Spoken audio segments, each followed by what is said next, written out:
from committees these days, but welcome to the Social Work Committee of Tuesday the 26th of November. It's gone 10:30 in the morning.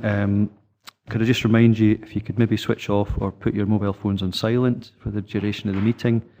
And also, please note, this meeting may be recorded and subsequently made available to the public for listening purposes.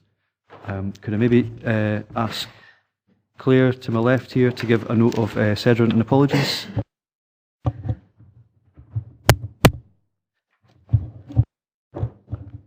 Thank you, Chair. We've got 13 members present this morning. I've got 4 apologies from Councillors Bell, McGregor, Maitland and Tate. I've been advised that Councillor Dean Crothers and Karen Crothers and Councillor Tuesday are running late today but are expected. Thank you. Do we have any declarations of interest from members? Councillor Dougie Campbell. Thank you, Chair. Item 4, the external scrutiny of social work services. There's reference to the temporary fostering panel, of which I'm a member. However, I won't leave the room when this item is debated. Thank you. Thank you. Okay, with that then, if we can go on to item 3, which is the minute of the previous meeting on 1st of October. This is for noting. Are we happy to note the minute? Okay, thank you. And item 4 then is external scrutiny of social work services, April to October 2019, report by Chief Social Work Officer. So I think I'll just ask if there's anything you'd like to add to the report before opening it to members. No, there's nothing to add. This is the regular report you get on a quarterly basis in relation to the inspection of our regulated services, so I'm more than happy to take any questions. Thank you. So over to members then, questions for the team on this report. Councillor Little. Thank you, Chair. I was just wondering on page 25, 27 and 30, the reasoning behind why we don't assess the quality of environment in certain different ones, because I kind of looked at some of them and thought that that might be very important in that situation. I'll let Stephen come in possibly to clarify this, but it's about being clear. In the ones you're talking about here, we're talking about the fostering and kinship, where the inspectors would not go into somebody's own home.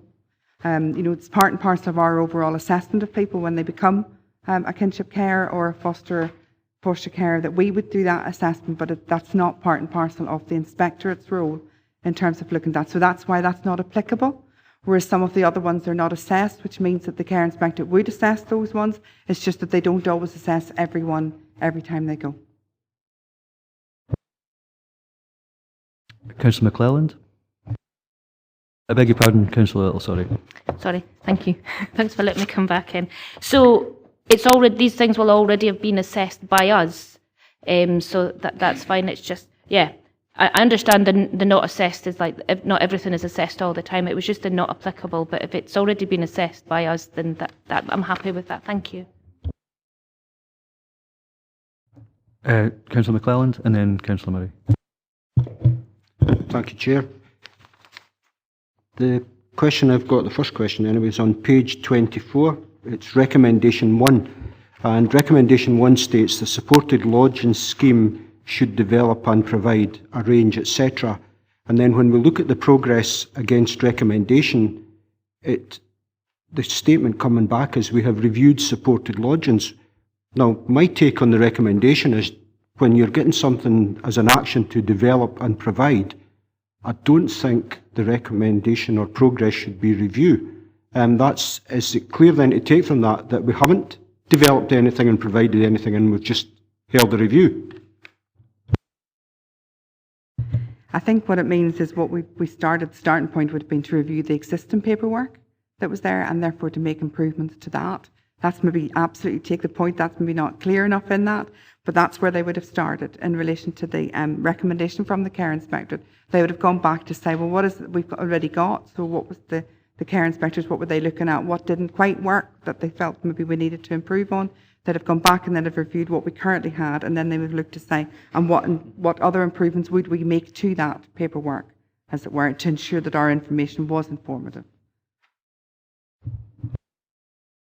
Yeah, I'll just come back on that. It's just that when you get a recommendation, I would expect to see how complete that recommendation is, because as we go through the report, recommendation complete, this doesn't give us a status as to where we are along that line.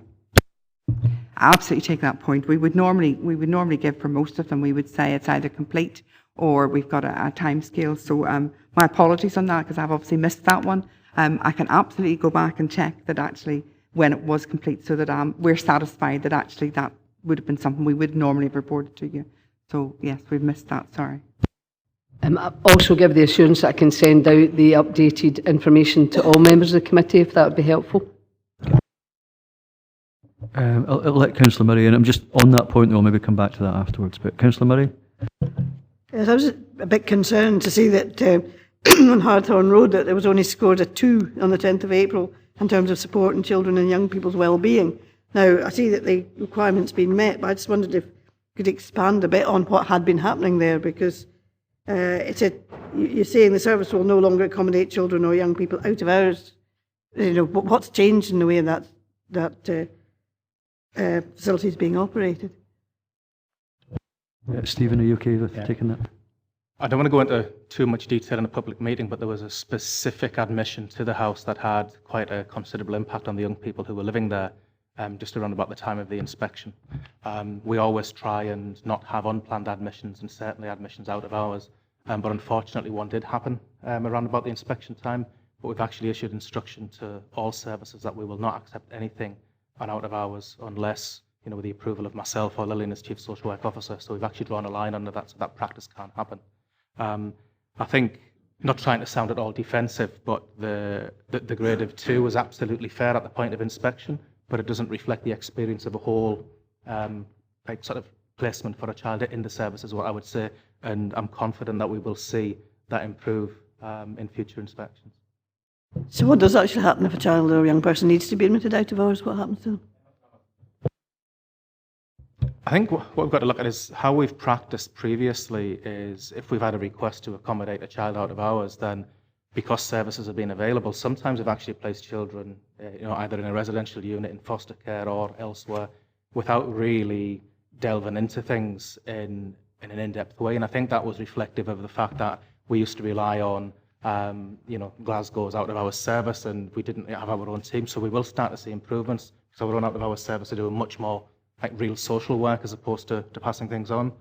So we will see much more work done, support into the families, helping calm situations down, so social workers and staff going out to sit and assess the situation, sometimes for hours at a time. We've actually had a number of examples of that recently where that's happened and it's stopped people coming into care. So it's actually doing that work out of hours as opposed to trying to solve a problem in the immediacy and then picking it up the following day. Because we know that once a child goes in to any care setting, it's quite difficult to get them out sometimes. And obviously with this example that's come through in this inspection report, it does have a detrimental impact on, particularly in children's houses, the other children who are living there. Just an added bit, Leader, there is a bit within my Chief Social Work Officer report that talks about some of the different ways in which we now practice in our own internal out of our services that we do believe has been much more effective. And it would always be as an absolute last resort that we would look to accommodate a child. And we would always try to use our own foster carers and available children's homes if there was a bed within that. But our absolute ethos now is to work with the family to maintain that young person at home. So, when will it be inspected again? Because I would have thought with a poor rating like a 2 that the inspectors would be back fairly quickly to see what has been done. I mean, care inspectors do use like intelligence-based activity, so I would imagine that we would get an unannounced inspection, and by nature of unannounced, we don't know when it would be, but it would be an absolute minimum of 1 year.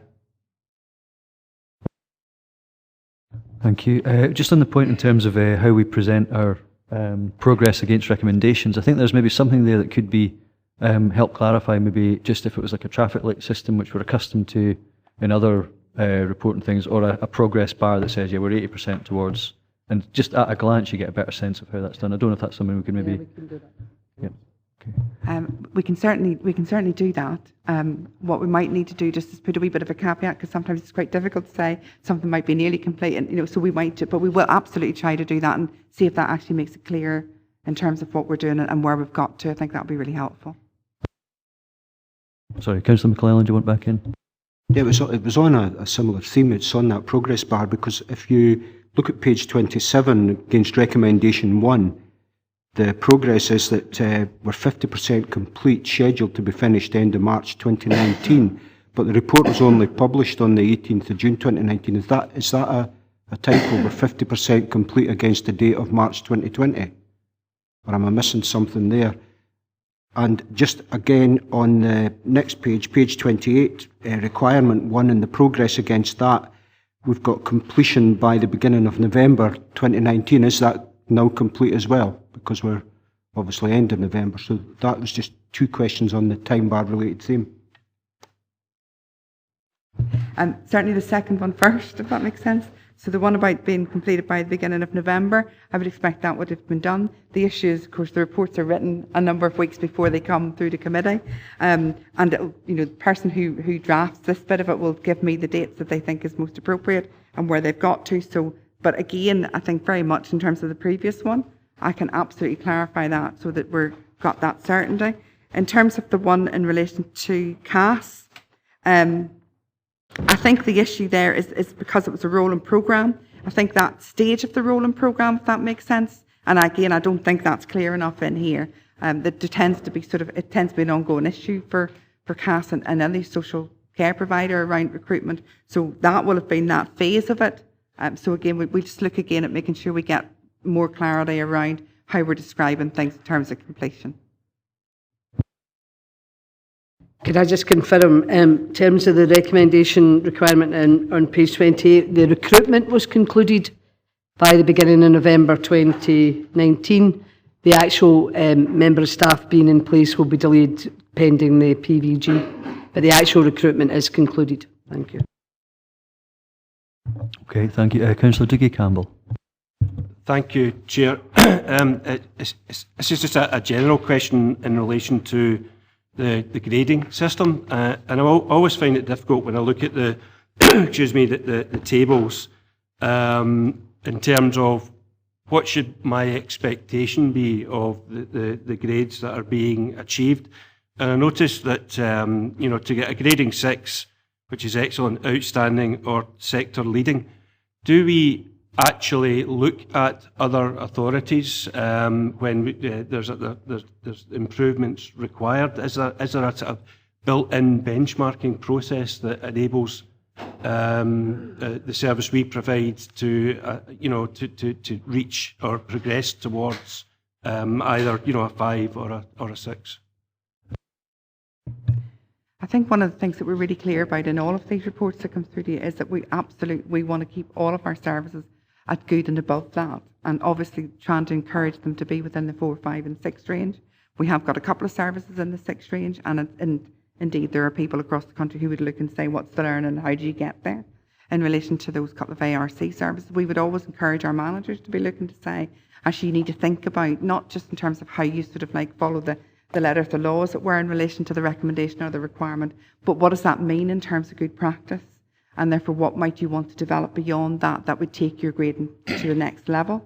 We would expect as part of that they would look elsewhere, both within the region if there are similar services, but equally out with the region to say, and we're often aware of, indeed the care inspectors very often will share with us examples that they've come across of best practice elsewhere that we would then be sent services. You need to think about how you might use that, to engage with that service, see what it is they're doing differently, that we could bring it back and we could think about how we would apply that.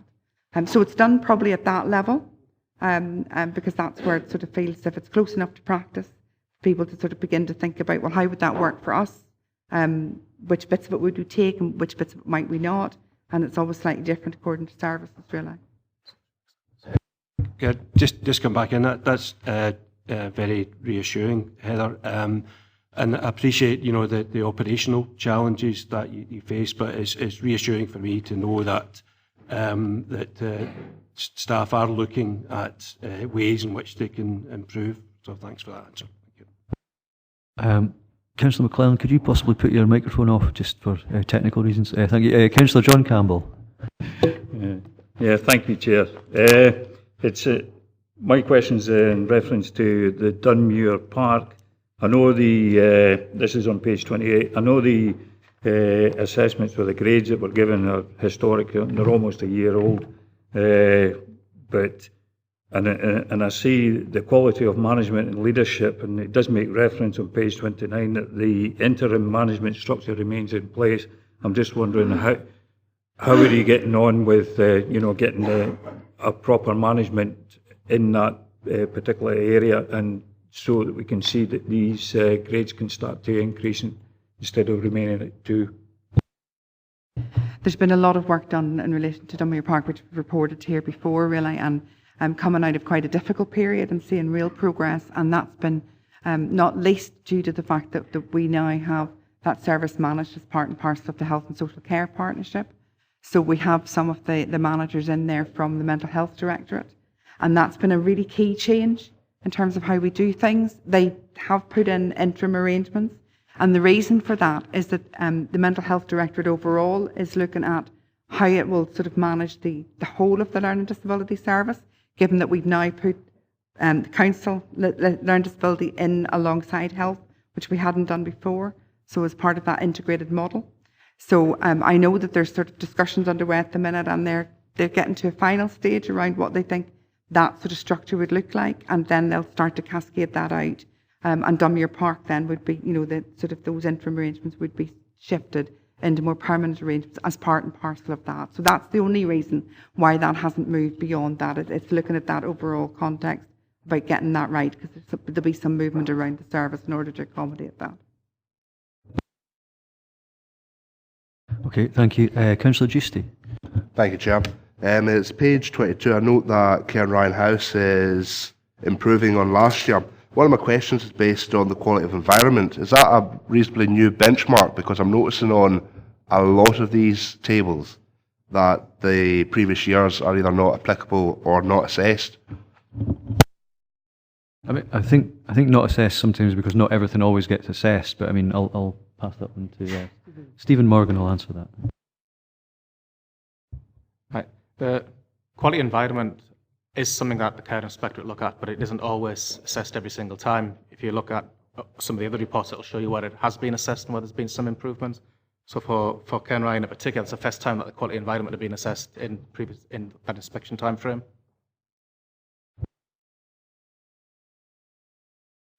Okay, thank you. I can't see other... Oh, sorry, Councillor McClelland. Thank you, Chair. I was just trying to let everybody else get all their questions in. I have one final question. It's on Dunmere. Recommendation 2, ensure that staff and managers are following the correct procedure when a medication error has occurred. And when you look at the progress against recommendation 2, it comes back saying that the introduction of a new medication audit has resulted in a reduction of medication errors. But the recommendation isn't reflecting medication errors. The recommendation is to follow the correct procedure when a medication error has occurred. So the response at recommendation 2 doesn't reflect what's actually being stated as the issue. Yeah, absolutely great, and it's good that the number of errors are reducing, but that's not the recommendation. Yeah, I absolutely take that point. I think what it's trying to reflect, and again, probably isn't clear enough in order to do that, is that actually when people adhere more to the procedures, then actually you would expect to see the impact in terms of what the issue is about. So in this case, it's about, if you adhere really well to your procedure around how to deal with these things, you get better at actually spotting them, making sure that the error doesn't take place in the first place. So I think that's what it was trying to reflect, but you're absolutely right. It should have initially said something which was much more about sort of what the recommendation had actually asked it to do. Good, okay, thank you. I think with that then we can go to the recommendations, which is, we've been asked to note at 2.1 the outcome of the scrutiny activity between April 2019 and October 2019. Are we happy to note that? Okay, thank you. 2.2 is to consider the progress being made in respect to the requirements and recommendations. I think we've certainly had a look at that. Are we happy to, do we feel we've considered that sufficiently? Yes, thank you. And finally, 2.3 is to consider the progress for those services previously reported with grades 3 and below as detailed. Again, are we happy to agree that we've done that? Okay, thank you very much.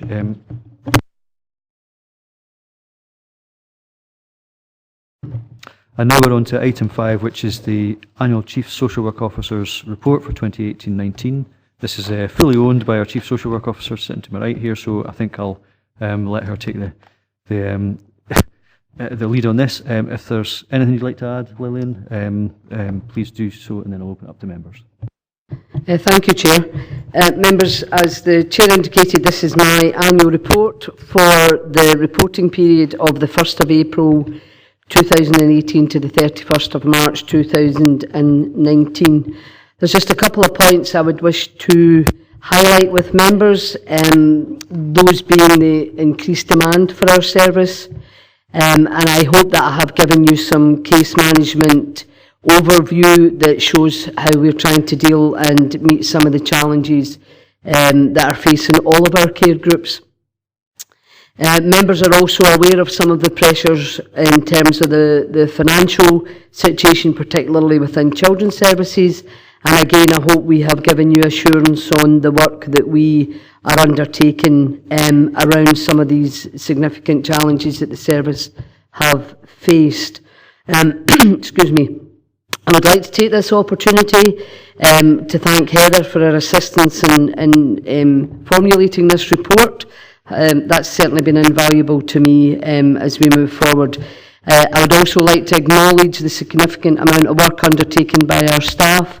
As members are aware, we have an ongoing recruitment and retention problem in Dumfries and Galloway, and consequently for those staff that are working within the service, their commitment to the change, to the progress made, and particularly to our service users is absolutely invaluable.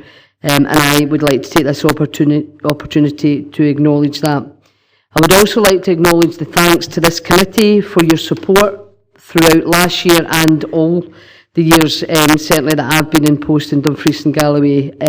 That's greatly appreciated by the service, and particularly around the budget settlement last year. And I would then offer this report as the completed report and take any questions. Thank you. Thanks, Lillian. We'll start off with Councillor McClelland. Thank you again, Chair.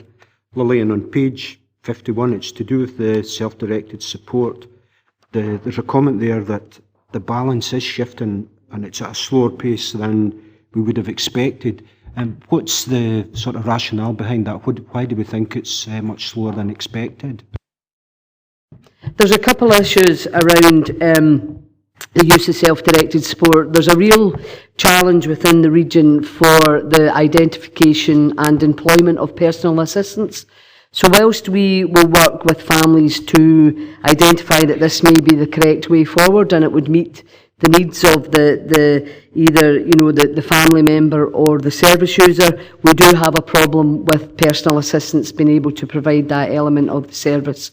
So sometimes whilst option one would be the preferred option, it may not be that we're able to facilitate that due to that ongoing issue with recruitment and retention. However, what we have been working with is our third sector providers, with an organisation called SPEIN, who work with our families and with our service users to make sure that everything that's required to meet any of the options within SDS are available. But that is an ongoing issue for us. So it was always our starting point. We want independent choice, we want bespoke packages, but sometimes we don't have the infrastructure within the region that allows us to do that. Thank you. Councillor Howie. Thank you, Chair. Lillian, page 57, guardianships. Stewardship Area Committee last week were some of us quite astonished to find that the cost of a guardianship when you incorporate the hospital stays will be in the region of £48,000. And just wonder, what more can we do to actively pursue powers of attorney to ensure that these guardianships aren't required in future? Is there anything more we could be doing in conjunction with our health colleagues to look, perhaps as soon as somebody's referred to a memory clinic or whatever, that we're in a position, perhaps even offering them to meet the costs, if they are on benefits, of securing a power of attorney? Again, quite a complicated landscape, but we do work within the Health and Social Care Partnership to raise awareness. We have worked very closely with GPs around anticipatory care planning. And we work with families, with the service users, with the GPs when someone is admitted to hospital, to try and raise the importance of working towards someone having a power of attorney, or indeed within their own care plan, recognising who they would wish that guardian to be. We also have had some issues with the capacity for local solicitors in terms of them being able to action some of the requests for guardianships. And we've been doing some work with them to, one, have a prescriptive cost for a guardianship, but also so that families know the pathway to actually being able to take that power of attorney for their relative. However, we have to accept that within the region, again, that's quite problematic, and it's solicitors that are willing to do that work. But we do work closely with GPs in particular and those staff working within the hospital setting to try and raise awareness, as our own staff do also. We have power of attorney days, we have information sharing, we have communication to try and raise the importance of it. But we absolutely appreciate that this is a huge challenge for us in Dumfries and Galloway. Thank you. Councillor Little first and then Councillor Murray. Thank you, Chair. Thank you, Lillian. On page 51, it's about referrals, and there's been quite a sharp increase in some different. He's got a 40% increase in referrals to the 4 locality teams. I know that's over the 3-year period, and the 27% for the statutory mental health team. Do we have a reasoning behind that? I mean, are we working with a new process, or are we working on early intervention, or is it an easier identified path for people to follow to refer? Just what's the reasoning behind this quite a sharp intake? There's a national trend of increased referrals with regards to statutory mental health. And some of that may be around the availability of services across Scotland, and particularly within the region we do have some challenges about our mental health services that are delivered from within the Health and Social Care Partnership. So consequently the demand for our statutory mental health officers has year on year increased, and as I say, this is not unique to Dumfries and Galloway, it is across the whole country, where the demand for statutory mental health services has grown. We have put some additional resource into the statutory mental health team, but we absolutely have an issue in the recruitment and retention of mental health officers. There is a shortage across Scotland, so we have a bit of an impasse in terms of the increased demand for service and also the demand for the mental health statutory team. So Heather could maybe come in and give a bit more detail on some of the stuff that we've been doing to try to increase the capacity, but this is a national trend, and we're not unique in that, and the percentage figures when we benchmark them against a comparable local authority is very similar. So it is an ongoing issue across Scotland in terms of the availability of mental health services. Yes, in terms of some of the things we've done, I mean, you'll know about the studentship around just social work qualified staff. We've introduced a similar scheme within our mental health, our statutory mental health team. So when we train people to be mental health officers, they're at a certain band. So what we're doing now is we're bringing in basic grade social workers into that team, and they're being recruited against the potential of an MHO vacancy, so that once they've done their training, they're actually able then to move straight into a vacancy, so that we're actually building that sort of, I suppose we're trying to future-proof that as far as we can, given that it's really difficult to recruit sort of already an existing qualified MHOs. Now that's worked quite well, and I think what is showing for us is that allowed us then to have staff who aren't able to carry out the full range of MHO work because they're not qualified, but what they are able to do is they're able to pick up some of, say, the reviews of the guardianships, some of that stuff that they can do in conjunction with an MHO or under the guidance of an MHO, and that's really helping us manage some of the workload issues as well. So, you know, that has worked quite well, that sort of grow your own approach to sort of MHOs, which, you know, we really sort of wanted to sort of build that up. So I think one of the things we're trying to do is look at how we might shift some of our resources within that team, so that actually we have more of that sort of front line, whereby we can bring in more of an early intervention, prevention approach, early on, so that we try and prevent as much getting right through to the MHO as possible, so that if you intervene early, then quite often you can maybe prevent some of the orders at the higher end of work, really. That's quite labour intensive. There's quite a lot of work there. So again, we're having a look. We've got a manager in at the minute who's doing a bit of a review to look and say, are we getting the best out of our processes? Is there something we need to change there? Could we change our practice in some way that would actually make it easier, but actually mean that we could manage some of the workload in an easier and a better way, really. So there's quite a lot going on around that, and it really is about trying to sort of get a hold of the continuous increase in demand against what we know when we go out to recruit externally, we're not overly successful because there are so very few MHOs about who are wanting to come down and work with us. So thanks for letting me come back. So what we're talking about here is, just for my personal clarity, is we're working really very hard at trying to deal with and find ways to deal with an increased demand right across the country, which is a real worry. It's a real worry. But thank you very much for everything that's been done then. I can also confirm that this is raised continually at the Health and Social Care management team meetings, because this is part of the overall mental health delegated services, although we retain the statutory mental health team. Thank you. Councillor Murray. Yeah, thanks.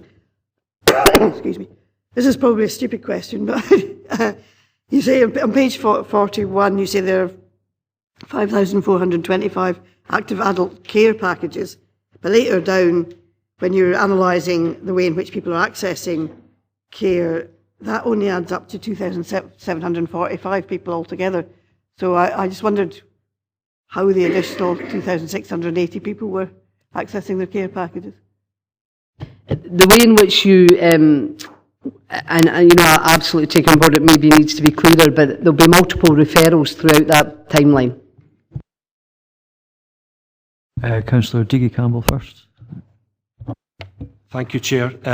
My question is perhaps drifting into the current year, Lillian, but in terms of demand, I wonder if you could make some comment in relation to the new model that the police are using for handling calls. So the model they have now, it's been piloted in Dumfries and Galloway, where it can be a case of something can be dealt with over the phone, or it can be signposted to another agency, such as social work, or if it requires a police officer to attend. Apologies if I'm asking you an unfair question here, and if you are unsighted on it, that's fine. But I'm wearing two hats here as the chair of the Police and Fire Subcommittee, and I'd just be interested to know if that new model that the police are using is having any sort of adverse implications for social work services. It will be in next year's report. However, happy to give an update. We obviously, as members are aware, we've developed our Children's Services Multi-Agency Safeguarding Hub, and we've developed our Adult MASH. We've also developed our access team and our own internal out of our services. So we are much more able to respond to some of the increased demand. However, it would be fair to say that multi-agency transfer of burden has certainly been a challenge for us, because we've always been the catch-all service. There's absolutely no question about that, and I have spoken to members before about sometimes we do get the transfer of burden from other agencies. But the absolute for us on a multi-agency basis is that we were aware that Police Scotland were changing the referral criteria about their screening process, so we have had conversation with them about some of the impact for our services on that. And the one example I would give you where we have had to relook at out of our services, that Police Scotland no longer do the welfare check. So if an alarm first respond goes off and you can't get the key holder, in the past, police would have done that for us, and now they don't. So we have had to look at the capacity for our service. So there's no question it has had a resource impact. Only time will tell whether the increased referrals will reflect that, but we're certainly aware of it, and we're looking to how we mitigate it. Councillor John Campbell, then Councillor Lever. Thank you, Chair. Lillian, I was looking at page 40 here in the second paragraph down, where we have a high number of independent providers of residential care for young people, to support young people within the region. But the last sentence, where it continues to create a challenge in terms of high number of young people from out with the region who are placed by other authorities. Does funding come with that person from the other authority, and is this reciprocal to people from our region going to the other authorities? There's no funding comes to the local authority, but clearly they purchased the placement from the independent provider. And I think now 2 committees ago, we clearly had colleagues from the Care Inspectorate who gave the overview about the registration of such units. We are fortunate in one way and unfortunate in another that we've got 87 independent beds within Dumfries and Galloway that we have no direct responsibility for, and other authorities will place young people in those units, and unfortunately when they end up that placement doesn't work, then the transfer burden does come onto ourselves, and then we have to negotiate with the host authority around how we then have those young people placed somewhere more appropriate. So it has been a very long-standing issue. We have a huge amount of work currently going with our independent providers and colleagues in Police Scotland and NHS, who equally have, in some occasions, that transfer of burden. It has got better, but it still remains a challenge for us, and we do have many young people in the area that we are not even aware of that they're here until there's an issue. Just come back in, Chair. That's fine, but surely there must be another cost to the local authority, the likes of education, for instance, things like that. So that's another burden on this authority. That's absolutely correct, and we have certainly raised it with our partners now. For some of the units, education will be part of that placement, and they will have their own education resource within their unit. Where they're single-bedded units, then they will absolutely attend our local authority education establishments. So we are aware of that, and we do raise that through the multi-agency partners. Councillor Lever. Yeah, I mean, we obviously do face a very severe demographic challenge down Dumfries and Galloway, not only in terms of the increasing number of elderly people, but the decreasing number of younger people who are there to service that particular community.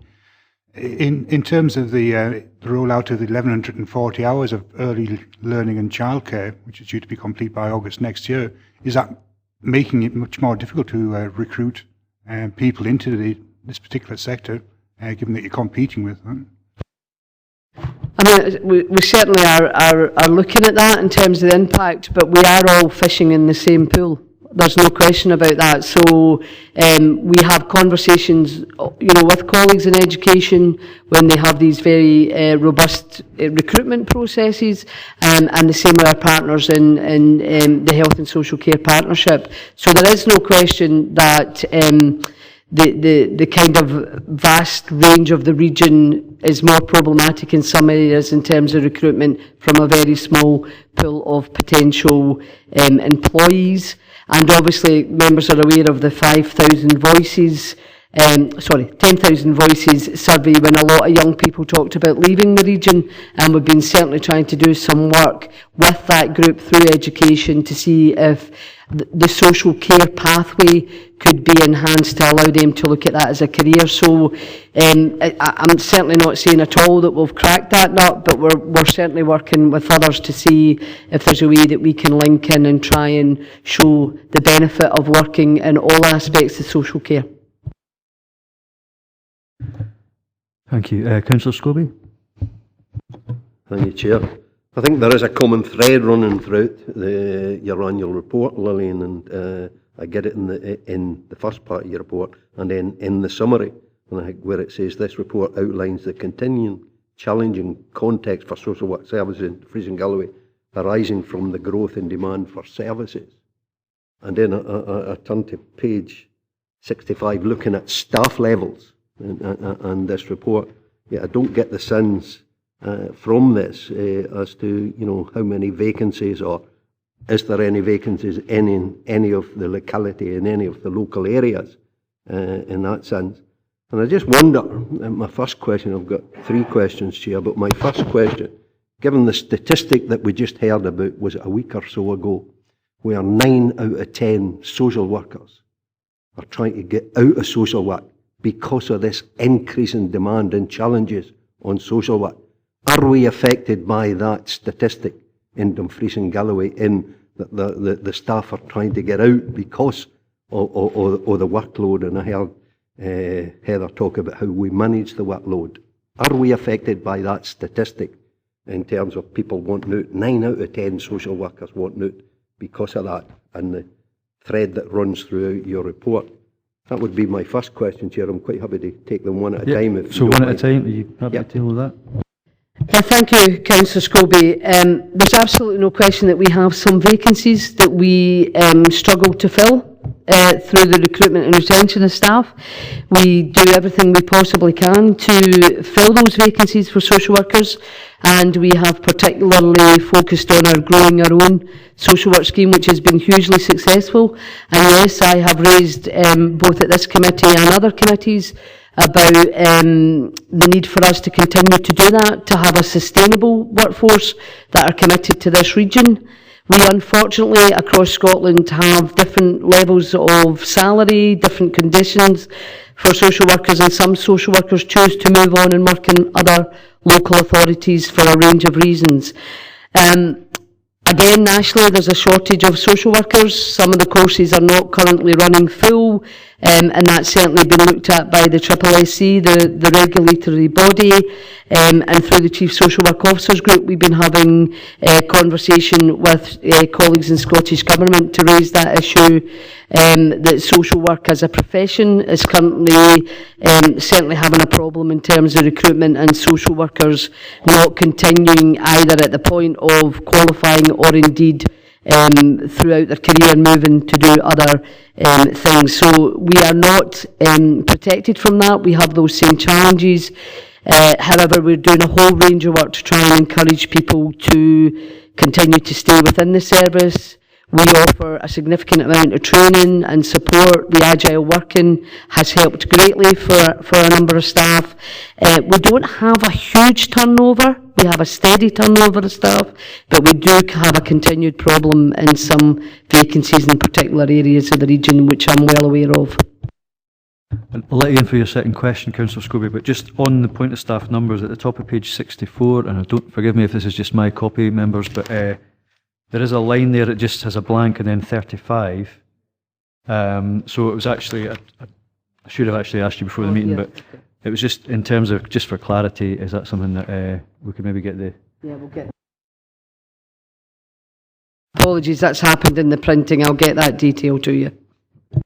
So your second question, Councillor Scobie. Yeah, just on that one, and thank Lillian for her response, but I didn't get, again, it's on that statistic of 9 out of 10 who are wanting out because of the workload. And I say that against, the constant demand on a need-led service, and whether indeed we can in any way find cuts to service in next year's budget, given the challenges that we face and what you expressed, Lillian.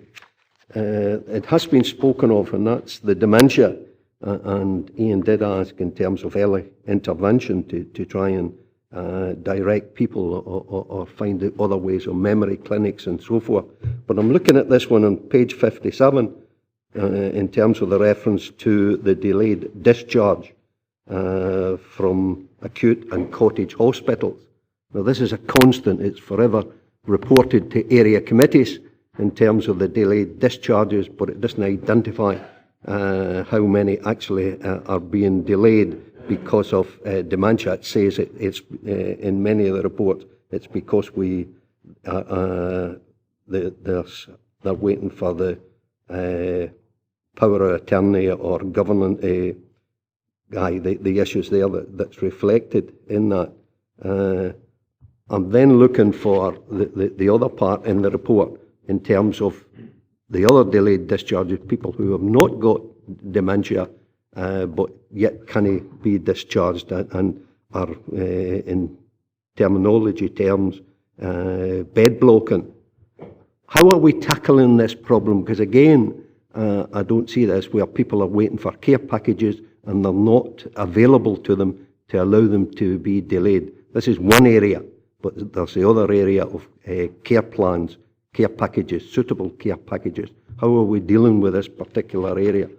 And my third question, really, Chair, is just on the IFSS service. And I think that's been a pilot project that was successful and I think was stood down. I just wonder how we are signposting people to other services in the voluntary sector in terms of initiatives like Kate's Kitchen, the Fed Up Cafe in Stranraer, again to tackle some of the issues of school meals on holiday periods. Just to be clear, right, so it's a complicated question, but so the first is particularly relating to delayed discharge, and there's a couple of different strands to that in relation to dementia, and then the sort of more normal, if you like, care package element, and then there's the family service as well. So is that sort of two questions there combined into one? Well, it's rather than you let me back in. If you let me back in, I'll let another one. I'll try to be economic as possible, so I'll let the Chief Social Work Officer answer what's been put to her. Thanks, Chair. Thanks, Councillor Scobie. I'll try and break them down just to make sure that we cover all your aspects of your question. In terms of the dementia services, clearly that's a delegated service, and we continue to work with our colleagues in health and social care to look at what resources are available, and there is a range of different developments within the partnership to look at different ways in which early intervention services can be further developed to meet some of the challenges for our citizens who are diagnosed with dementia and are currently in hospital. In terms of the care at home care packages, we're absolutely aware that we have an issue with care at home in terms of unmet need within the amount of hours. It's just been agreed through the Health and Social Care Management Team, and it will go to the IJB on the 6th of December for an increased resource to go to grow our in-service CAS service, and also to develop some further hours with our third sector providers and partners in the region to increase the amount of hours available through care at home and home care. So that is currently in development, and Heather may be able to come to give a bit more detail on that, if that would be helpful either to full committee or to yourself. So there is a strain of work ongoing in terms of increasing capacity in both of those services. In terms of our early intervention team, it did end at the end of September when the poverty funding ended, and obviously what we've done is to make sure that there's signposting to not only our third sector partners but also to our in-house services, and we are working at all localities to make sure that some of the learning from that service is transferred into service delivery in each individual locality. We also, as part of our transformation event, and a number of members were at the transformation event, have worked with our third sector partners to see the different ways in which we may be able to move forward and take some of the learning from the early intervention service to transfer it into our routine practice. That will take a bit of work, and there will be some investment required to do that, and that's a bit of work that I'm working on just now to bring back to members in terms of how we'd like to do that. Stephen's been doing some work on workloads for social workers, and he could certainly give you some update on some of the work that we're doing with children and families, again, just now to committee or off table, whichever would be acceptable to members. So I hope that covers the elements of your questions. You want a chance it for question 3, or I'll let your colleague in? Chair, if you let me, and I hear, and I would look forward to a report coming to committee on those issues in terms of how we are tackling the problem of delayed discharge, the care packages, etc. So rather than just giving it to me, I would hope that we could get a report, a comprehensive report on that issue, because it is one that is a constant. My question is on, again, page 50, adult services, and I look here at OT referrals, and it's saying that OT referrals, occupational therapy, have reduced over the period. I just wonder if, in terms of those OT services, are we meeting the target dates for people who require aids and adaptations in that OT services, given that it's reducing in numbers because someone else has taken that, sharing that responsibility? So my question is, are we meeting the target dates for people, again, in hospital or other places, who require aids and adaptations? We've certainly done a lot of work with our occupational therapy services, and there's much more access for service users and their families to get equipment directly. So there's a whole new system in place. I could certainly provide committee with more detail. I don't have it exactly in front of me, but I will happily get that, Councillor Scobie. Thank you, that'd be welcome. Councillor Sloan. Thanks, Chair. Lillian, on page 52 of your report, you say we are working with partners across health and social care, strategic housing and the registered social landlord sector to develop a care and support needs housing strategy for implementation in 2019. Now, is this strategy in place, and where can I get a copy of it? Councillor Sloan, it will be going to the IJB on the 6th of December. It's my understanding, but again, I can certainly send a copy of that, the IJB papers to members. Well, could we remind IGB then that we're near the end of 2019? It's due for the 6th of December, the strategy to be signed off. So the IGB will consider that on the 6th of December. But I can certainly get a copy of the strategy to you. Yeah, absolutely. Appreciate that. I can't see any further questions, so I'll take that as being we've exhausted the questions in this annual report. I'll be happy to agree that we've considered the Chief Social Work Officer's annual report, and obviously there's a few bits of information to come back in terms of points that members have raised, and obviously that'll be circulated to Social Work Committee members in due course. Happy to agree? Okay, thank you.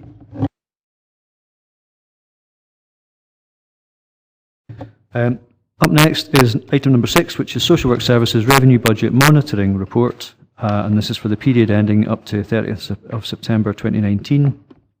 I should say there is a correction on page 73. You've got Angela's approaching the bench here. I don't know if you maybe want to highlight what the correction is, just for the benefit of members. Thank you. And if there's anything you want to add to the report as well, please do so, and then I'll open it up to further questions.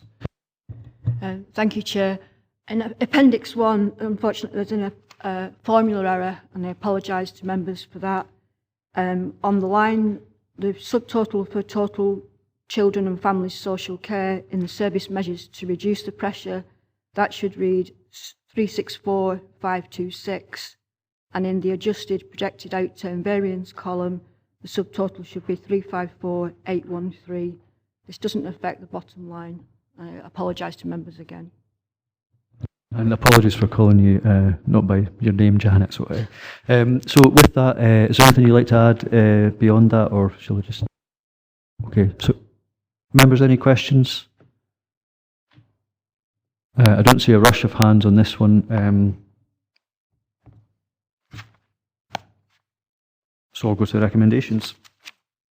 So we've just been asked to note this. So 2.1 and 2.2, based on the monitoring position, obviously there's budgetary pressures, but there's also progress being made by the service to reduce the projected overspend, and presumably we're happy to note.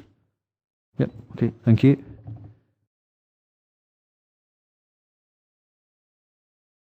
So item 7 then is the update and directions issued to local authority by Integrated Joint Board.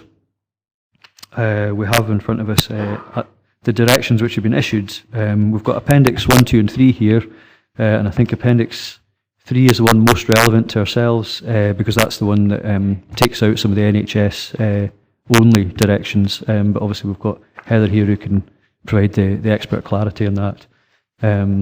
If there's anything you'd like to add to this before we open it up to members? No, only to say that what we've tried to do is, in terms of the directions which are issued to either the NHS or ourselves or to both, then it was felt to try and clear out, sort of say very clearly that actually the ones that you really need to look at are the ones that where it's a direction to us as a council. So that is what's in Appendix 3, and Appendix 1 is the full report that went to the Health and Social Care Senior Management meeting, which actually then detailed all of the appendix, and as well as an update on their progress to date, really. Thanks, Heather. Any questions from members?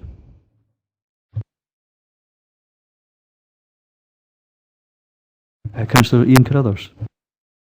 I suppose just to, sorry about this, just to, I think, try and get an understanding of what the committee thinks, how it feels, how this is bedding in. That was the interest I had. I just wondered what was the actual committee feeling and thinking in regards to directions coming from another organisations into the Health and Social Care Partnership, which we see our services changing and being delivered there. We reflect on that. There's not any comments here today, but I was quite interested to get an understanding of what the committee was feeling about that. Kind of what does this social work committee feel about? Okay, we're being directed now. That's different from what we've experienced in the past, and it's now starting to take shape. I mean, it's up to members really to say, but I mean, it has been the case for a number of years. I mean, it's part of it sort of sets it out there. 3.31 public bodies joint work in Scotland 2014. There's a duty on integration authorities to develop the plan, etc., and then there'll be directions that come forth from that. So I mean, I think that's, admittedly, it's a change in landscape maybe from 10 years ago, but that's where we are now. So I mean, but happy for committee members to share their views on that regard. But any questions on the actual report itself, or Councillor Scobie? Yeah, Chair, I've been raising it in a number of places and each and every occasion, and it's the lack of services in terms of residential care beds, etc. West of the region is particularly acute, and the only thing I see reference to is a direction in terms of the Galloway Community Hospital and its services. I'm looking to see where the whole issue of how are we going to address and the direction from the IJB to say this is what is needed from the council in terms of resources, bed spaces, the whole issue. And I don't see any direction. It's almost as if we're quite happy to continue with the problem that we know exists without finding a resolution. Are you referring to, I did notice there's a section here on page 97, it would be, which is the review of the health and social care services in Wigtonshire, including Galloway Community Hospital. I don't know if that's sort of in line. Okay. Chair, can you clarify your question and then I can get somebody to answer? As we currently speak, we have 2 residential homes in Stranraer. Both are full to capacity. We've got delayed discharge because they cannot be referred or transferred on. There is a lack of proper beds in these residential homes, and that's not a criticism of the homes, it's because there is a lack of resources to transfer people out. And yet, you know, it's not that it's within the Galloway Community Hospital, it's that we need these extra resources. And I raised it when we got the annual report from the IJB as to how does the council and the NHS work together to provide the resources that are required. Yet I don't see a direction here. Do you want to try and, I mean, you don't see a direction, that's a statement, not a question, but okay, Heather, can my question is, are we addressing the acute problems west of the region in terms of residential homes, bed spaces, etc., and if so, why is it not in this report? Heather, do you want to have a go at that? Yeah, I'll have a go. I think some of what Councillor Scobie is referring to is encompassed within the work that's going on in Wigtonshire, which is the Transforming Wigtonshire programme, which in essence is included in the direction around the review of health and social care services in Wigtonshire. It doesn't spell out exactly, you know, that it's about care homes and it's about home care, but that's essentially what it's at. What's looking at very clearly is how can we review the models of care across Wigtonshire, and that includes your social care models, your residential care models, your respite models, your day services models, the whole thing to look at how we might be able to do it differently. And that, in essence, what should come out of that, I would have thought, should be some requests to say, actually, if we want to do this, we maybe might need to make some investment over here, or we might need to move things from here across to here. That my understanding of the Transforming Wigtonshire programme is that when it comes back with its report around recommendations, they will be to say, these are the sorts of models we would like to develop across Wigtonshire, and this is the resource that we would need in order to do that. This is how it matches up with the current resource we've got, and here's sort of almost like the investment and the disinvestment plan that would actually get us to that point. I mean, that is my understanding of what they're working on. I know there's a lot of work going on at the minute around particularly issues about availability of residential care, about where it is, whether we've got enough, particularly in Wigtonshire, what else we might need to do. And that all as well links into the report that's going to the IGB on the 6th of December, which is about the particular needs housing strategy, because again, it's looking at whether or not we could be looking at different models of care. So some of the extra care housing that's going to come through that strategy, intermediate care that will come through that strategy, that will be across the region and will include some of the Wigtonshire. So it is all there. It's just sometimes you see it in slightly different places. But I suppose from my perspective of working within the partnership, I think that there's a lot of work going on in relation to those particular issues. They're really thorny issues, which is maybe why they're not spelled out in that detail, because the directions themselves don't ask for that level of detail. They're more of the high level. This is the sort of direction we're putting across to both organisations. And then we go away as officers and work out how we actually deliver on that direction. But yeah, we can actually, there's a lot of assurance can be given around some of that. I'm not sure where the Transforming Wigtonshire report's at in terms of the point at which it would be deliverable, in order then for people to be able to see whether or not that gives the assurance that certainly Councillor Scobie is looking for. But that's my expectation, that would be within that report. Okay, and is there just before you come back in, I will let you back in. So is there a sense or a time when that will be coming back to be either scrutinised by the Integration Joint Board, or that we'll get sight of it to give a view as a consultee, if you like, to the Integration Joint Board, or so I think there is a confusion sometimes about how best can an elected member feed into or influence the process, and is obviously for some things this isn't the right place for that. Other things it might be the IJB is the determining body. But there is that kind of where's the best place to put your influence to get the best result. So, I mean, is there any more that can be, what's the mechanism, if you like? My understanding is the Transforming Wigtonshire report will go straight to the IJB, and that actually once it's been there and the essence of what it suggests in terms of recommendations are set out, then absolutely it should be then coming, certainly back here, as well as other places, to say actually this is what the thinking is. How does this fit? There needs to be some consultation on that as to how that might work. That I would have thought that would be quite an extensive piece of work, because we're looking at sort of really major changes here probably, and those changes will impact not just in Wigtonshire, but people will want to have a look at how would that sort of model work maybe elsewhere in the region. Is that the sort of thing we could transport across? So I would expect that to be coming here fairly soon after it's been to the IJB, but that's not for me to determine, but that would be what I would imagine would happen in terms of making sure that elected members have an opportunity to have a look at it. Just to confirm, as per the governance arrangements, then any options will come to full council for consideration and feedback to the IJB, both from the representation from the local authority and myself, to make sure that the views of the full council will be tabled. Councillor Scobie, do you want to come back in? Yeah, Chair, and I have raised that at full council, as I've just intimated, and that's when the annual report from the IGB board came.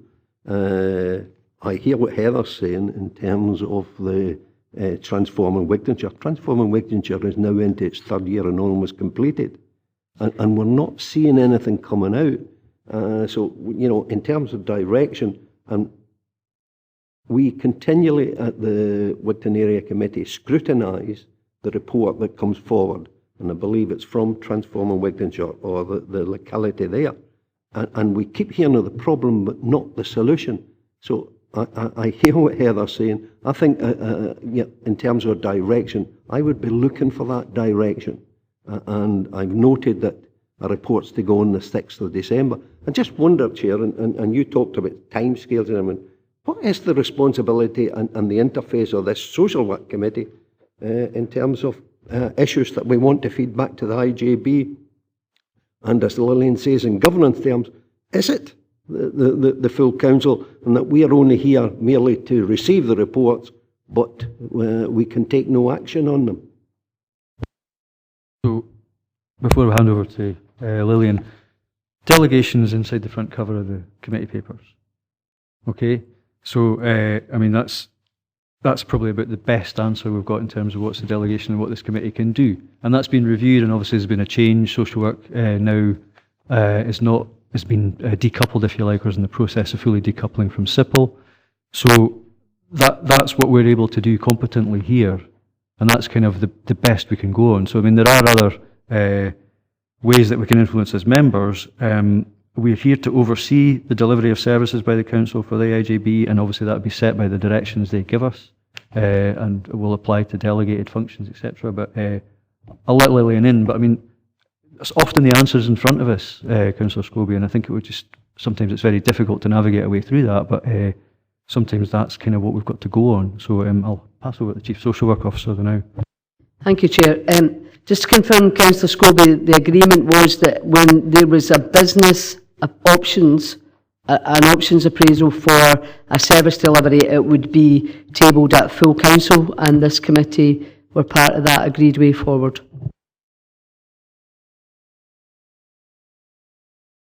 Any other questions on the directions that we've been given? No, okay. So are we happy then to note the directions which have been issued as per the recommendations? Okay, thank you. I was going to say no. I beg your, sorry, I'll let you come back I think in. we could have better directions to the point that I made in terms of some of the solutions. I don't know if it'd be an action point, but just to see in terms of like for the benefit of members who have an interest in this, but it might be helpful if we know that a report's coming back that's relevant to some of the directions in terms of the work being carried out, like the Transform Wigtonshire programme. It would certainly be helpful to be aware of when that's coming to something that members can have an input in or have sight of. So if that's coming up, I don't know if it's this IGB in September, the December meeting, but if there's a future meeting where we do know it's coming up, then we should really have sight of that to then decide what to do with it. Okay. Certainly at the point that it's gone through the governance process for the Health and Social Care Partnership and presented to IGB, we can do that, but that is the governance arrangements. Is that fair enough, Councillor Scobie, given where the landscape in which we're operating? I think it's the best I'm going to get, Chair. I agree. I don't think it's satisfactory, but it's the best we're going to get, that we should see sight of what's moving forward.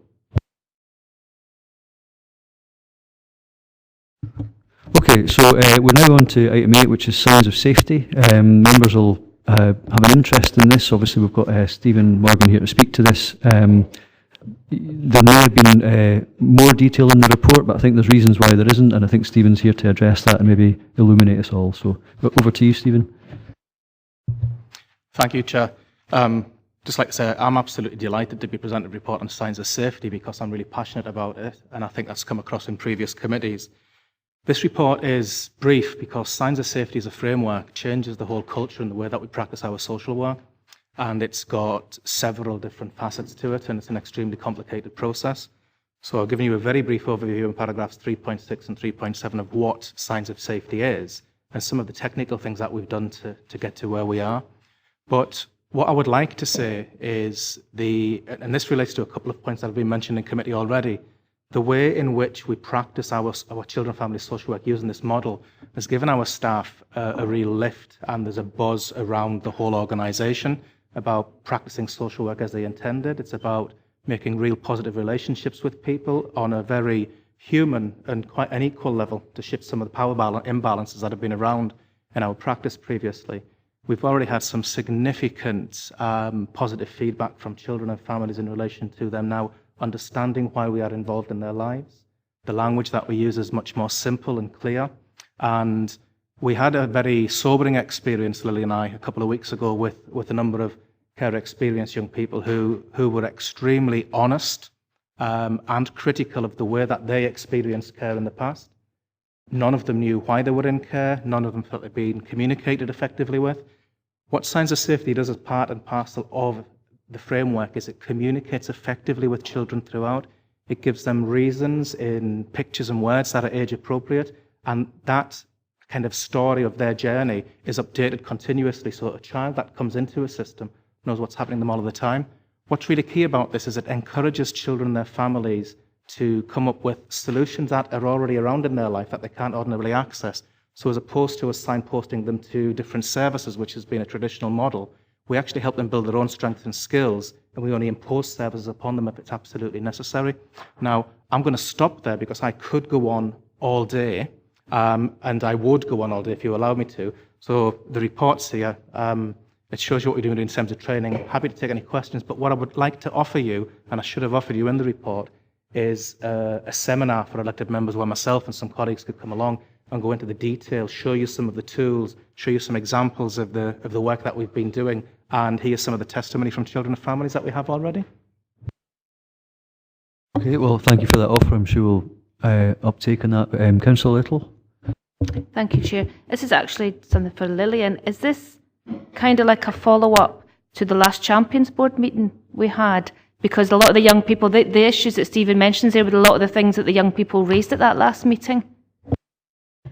This is part of the work that we've been doing with our Champions Board and with those young people who in the past have had a very negative experience of being looked after and cared for by the local authority. So you obviously witnessed some of their frustration around some of the opportunity for them to be listened to, and it's certainly been a range of work that we've been undertaking now probably for about the last 2 and a bit years.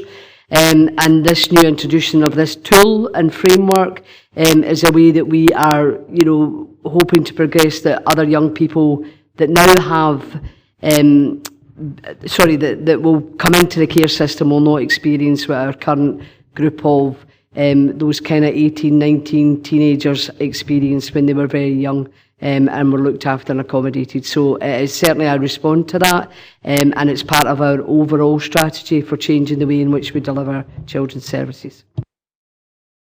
Thank you. No, I really welcome this, Lillian, because sometimes it's quite frustrating at those meetings that we're not able to do enough and quick enough for those. And just that last feedback, and it's sort of fed into this, is a really good way forward. And I look forward to our next meeting to hear what they have to say about it. Thank you. Councillor Dougie Campbell? Thank you, Chair. I think a seminar would be very helpful because I am, to be honest, struggling a wee bit to understand what this actually means on a practical, operational basis, to try and get a feel for it. I'm also interested in, obviously you've looked out with the region, and this is, we're adopting practice from elsewhere. Does this have any sort of national accreditation? And how do we monitor success? How do we know it's actually working? Okay, a couple of parts to that. There's not a national accreditation as such. Signs of Safety is an international framework that's been developed originally in Western Australia, where it was quite frustrating for practitioners to reach a really wide-ranging group and people who had been, primarily the Indigenous population, who were very oppressed. And they looked at the things that worked really well, and they've developed that and implemented it in several countries across the world. Now, what the Signs of Safety organisation have realised as they've done that is when they've looked at small areas of implementation, specific teams, specific regions and specific countries, the evidence base behind its success from a research perspective is quite mixed because they haven't embedded a significant level of baseline information. As an organisation, they've developed, and that's part and parcel of what we're doing in Dumfries and Galloway. We've done staff surveys at all levels, some interesting results. We've surveyed children and families using our services. So we've got a really good benchmark in terms of how people feel, how they experience services, how staff feel, how they're doing the work. And that will be continued on an annual basis, and it will be part of an annual report that we do. So it will be monitored in terms of impact much more closely than our current practice. From a a national perspective, Signs of Safety as an organisation have presented in the last year and a half, I forget the exact date, to the Scottish Government. But the Scottish Government, because of the way that local authorities are, independent, they can practice the way they were, they've been quite, they won't endorse something such as this. And I think that's absolutely right, not to endorse something, because local authorities have to decide whether they can do it for themselves. We've looked to our closest neighbours, if you like, in terms of, East Ayrshire, East Lothian, I keep saying East Ayrshire, I mean East Lothian, Eastern Bartonshire and Northern Ireland, because they have the most recent and current experience, and we've learned from some of the successes they've had and some of the hiccups. So we're confident that in our context of Dumfries and Galloway and the challenges that we actually have, that the way we practice social work using this framework will be absolutely right for us. And it's really about getting into really positive relationships, identifying what the real risks to people are as opposed to concerns. Because if I asked everybody in this room, put your hand up if you have no concerns about the way your life is lived, I think, nobody will put their hand up because we all have concerns. But it's when there's a real risk, and this really highlights that risk and what we need to do about it. So we're focusing our efforts much more clearly on the areas of intervention that people might need in their life. And rather than doing two of them and then walking away after 6 months and leaving them in the exact same position, I'm not saying that's what we do, but as a traditional model, you tend to do things to people. This will leave people with a set of skills to continue their life and hopefully not come back into the system. Yeah, could I also add that we have, as part of the introduction of this, and it is a tool, it's one of many tools for service, but we built a reporting mechanism into our Mosaic system, which is our social work information system, and we'll be able to run reports readily, and we will have regular reports that we'll be able to have a look at the effectiveness and also pick up the areas that as it develops, as inevitably it will, there'll be areas of change. So we'll certainly have a richer suite of information available to us to monitor and manage it as we move forward. Thanks both for the explanation. Can we assume then there'll be a report will come back in due course in terms of how it's actually bedded in and how it's going? Yeah, I would propose that we provide an annual report around the success, the challenges, anything that we need to improve in the system, and we're committed to doing that as part of the introduction. We commit to the Signs of Safety organisation to do that. That will be a public report. It would come here first. Obviously, we'll do that every year, and that will be quite detailed about all the different facets of the implementation. Thank you. Obviously, as Chair and Vice Chair of this committee, I have seen sight of this Public Protection Committee, because obviously, as it touches on Section 310, this is across different agencies, so there's a sort of an encouraging uptake across health, education, police as well, because we're working in a different kind of environment now, so that's obviously encouraging. But if it's coming back here and with the added benefit of a seminar for members, I think we'll get a much deeper understanding of how it's actually changing cultures of work, etc. So, any other further questions? Councillor Dempster, apologies.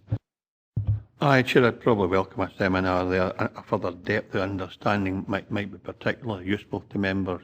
But obviously, it's about recognising the risk to the child, and often that'll be recognised at a kind of local level. And I'm just wondering if our partners have signed up to this, because if you look at 310, between the 5-day course and the 2-day course, between 226 social work staff undertaking these courses and 4 police officers. And the police officers should be among the first to be able to recognise and have local knowledge and contribute to that. And I'm worried that it would appear that they're no as committed as social work staff are. The 2-day and the 5-day training is specifically around the tools that social workers have to use. And that's mostly in relation to the 5-day training in particular is a really in-depth 5-day training on the risk identification and the management of risk. Now, as you'll all be aware, that any risk decisions, registered social work is accountable for those. That's a protected function that we have and governed through Lillian as Chief Social Work Officer. So that's why it's predominantly social work staff.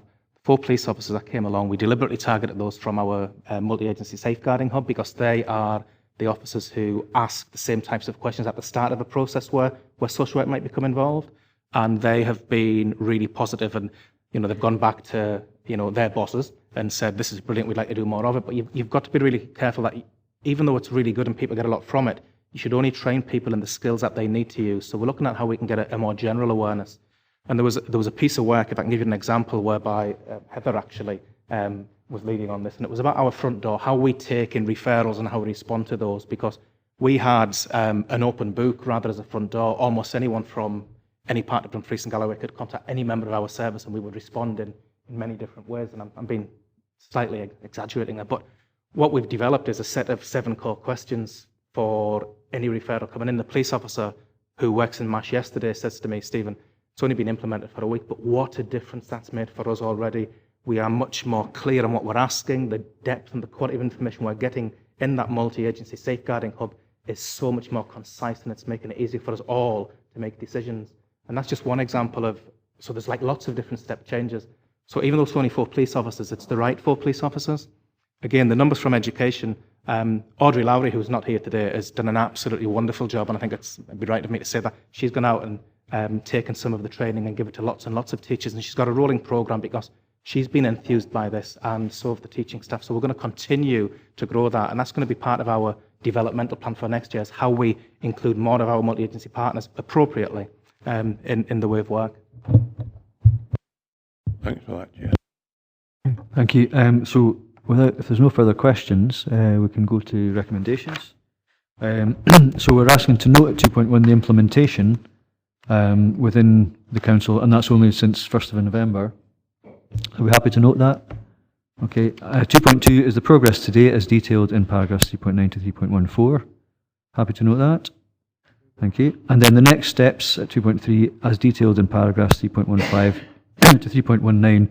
Obviously this will have to timetable somehow a seminar that's going to be available to elected members, and a report to come back, I suppose, in due course on an annual basis, perhaps, just to sort of reflect what impact that's having. Are we happy to agree that? Okay, thank you very much. Item 9, we're on to the outside body report for Drugs and Alcohol Partnership, where we're being asked to agree to appoint 1 member to Dumfries and Galloway Drugs and Alcohol Partnership. Now, you'll see in the report that we're being asked to, but I don't know if we're required to. So on that note, I don't know if members want to ask some questions of officers that are available.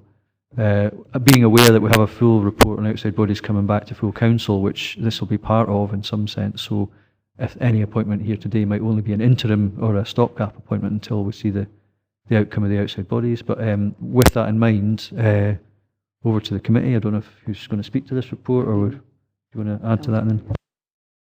Just to say to members that we have had an elected member from this committee on the Alcohol and Drug Partnership for a significant period of time. But as Chair's indicated, I'm aware there's a review of representation to outside bodies. It has been a formal request to have the elected member post filled by this social work committee. But I'm happy to take any questions. Councillor Murray? Yes, I know there's a suggestion it should be a member of the IJB as well, because the group is accountable to the IJB. So I suppose my first question is, why is it not an IJB board member that's actually appointed rather than a councillor, if they're actually accountable to the IJB itself? And I think my second point was that if it was a councillor on the IJB, I mean, I'm on the IJB, but I'm also on the Nithsdale Licensing Board, and I think there would be a conflict of interest, because Drugs and Alcohol Partnership has objected to some applications to the Licensing Board. Certainly, if I could answer the first point of your question, Leader, it's within the scheme of representation that it's an elected member. And that's part of the review. My understanding is that it will be coming to full council. In terms of the suggestion that it's a member of the IJB, other alcohol and drug partnership have decided that is the way in which they will meet the requirement of the scheme of delegation. That would be the only reason that was included.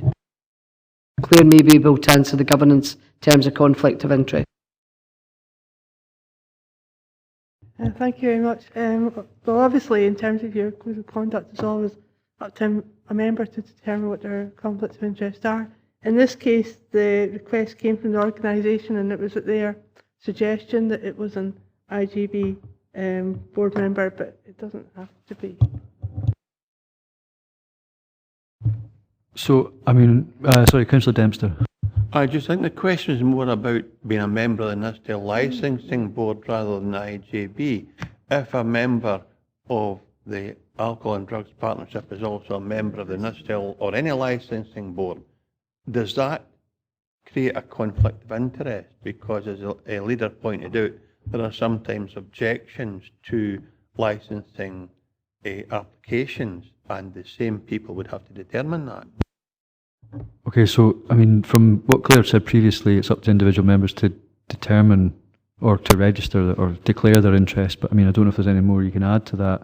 Obviously, as a voting member at ADP, as it sets out in the paper, it might be that you have to step out of particular votes if that's how that organisation works. But Claire, I don't know if you can add anything further to that. So I can't really add anything further about licensing boards. It's not really my area. Back to yourself, Councillor Dempster. I mean, is that something that you feel would be worth knowing before actually us making an appointment? Because I'm in no rush to make an appointment if we don't need to, and if it's better coming from somewhere else. No, I think given there are limited numbers on each of the licensing panels, there will be a variety of members in the chamber or within the 43 elected members who will not be in the licensing panel, therefore won't have a conflict, because there is no point in somebody volunteering to be the ADP member and then every other item that's on the agenda they leave because they themselves have decided that their position might be compromised. Yeah, I mean, Councillor Murray, I'll let you in first. I think my concern's not just about whether you'd have to declare it, and you could make the meeting in court. It's certainly in Nutstill's case because there's only 5 members of that board anyway. But that if a member was, if a licence was turned down, and there's a member of the ADP on the board who's objected to it, that actually could be grounds for an appeal by the applicant. And I think that's more that worries me, that you then involve the licensing board in a legal process because somebody's been wearing 2 hats, if you like. No, it's a fair point. So, I mean, I think doesn't seem to be a sort of ready eagerness to appoint anybody today, but I think given that there is a review of outside bodies ongoing that's going to present back to full council, it may be better that full council appoints to this body, given that the suggestion is it should be somebody from the IJB. That's maybe a suggestion from the Alcohol and Drugs Partnership, but I think maybe we should wait on the outcome of the review because we don't have the information maybe here to be comfortable in appointing somebody. I'm not getting that sense. Councillor Dougie Campbell first. Sorry, I'll allow the old boy here to I've been waving my pen at you for about 5 minutes, Chair, but thank you for letting me in. The question I was going to ask was that how often does the ADP meet, and will we, if we decide to appoint a member today, will they even have the chance to meet up with the ADP and discuss anything before the review? That's basically the question. The ADP meets every 8 weeks. And there is a scheduled ADP on the 16th of December. Okay, and Councillor Dougie Campbell? Yeah, my suggestion was going to be that if we're not keen to appoint anyone today, and bearing in mind that there's a review of outside bodies, is there any way that we can flag up that, that we would hope that this review would also look at the implications of councillors being on the licensing board and also the conflict if they were on the Alcohol and Drugs Partnership? Councillor Dempster? There's another point, Chair. Although it says we might consider someone from the IGB, if there's a volunteer in the room, I would suggest we allow that volunteer to take the place even if it's temporarily. If no, then you have one solution. There's nobody in the room willing to be appointed, so we have to go to full council anyway. But there may be volunteers in the room who would be part of the ADP, even if it's a temporary basis. Yeah, I mean, I'm sort of aligning with Councillor Dougie Campbell's sort of suggestion, because ultimately We'd need a bit more information, a bit of information about the conflict of interest potentially with licensing boards and how that's managed. But there is, as we say, the report on outside bodies to come back to full council. However, you can't keep down an eager volunteer, so Councillor Ian Carruthers. It wasn't for that reason. I just thought your suggestion was good. If we have a review, it should be back here by 2039, so we were disappointed at that time. Hopefully with a bit of luck. I don't think there's any great importance in regards to having a member on an outside body. That view may change as we go forward when it comes back, because we're all very important. I don't see a conflict with the licensing boards either, because it's similar objectives, I would have thought. You have 5 main objectives as part of the licensing board, and I would imagine they'd be similar to the ADPs. But I don't think there's any problem at all, a risk to public safety, health, so on and so forth, if a councillor isn't sitting on it at this moment in time. I think the overwhelming mood of the committee would seem to be that we're not maybe clear on some of the details, and we're not required to appoint today. It's safer maybe just to put it back to full council, maybe as part of the outcome of the outside bodies review, and then take a course of action from there. It may not have to come from this committee even, so just for that clarity, if we're happy enough to do that, then maybe capture some of what's been sort of requested. Are we happy enough to go ahead with that? Okay, thank you. Item 10 then, finally, is for noting, and that's for the minutes of the Public Protection Committee meeting of 20th of August 2019. Are we happy to note those? Thank you very much. I have no further business. You're all free to go. Thank you very much.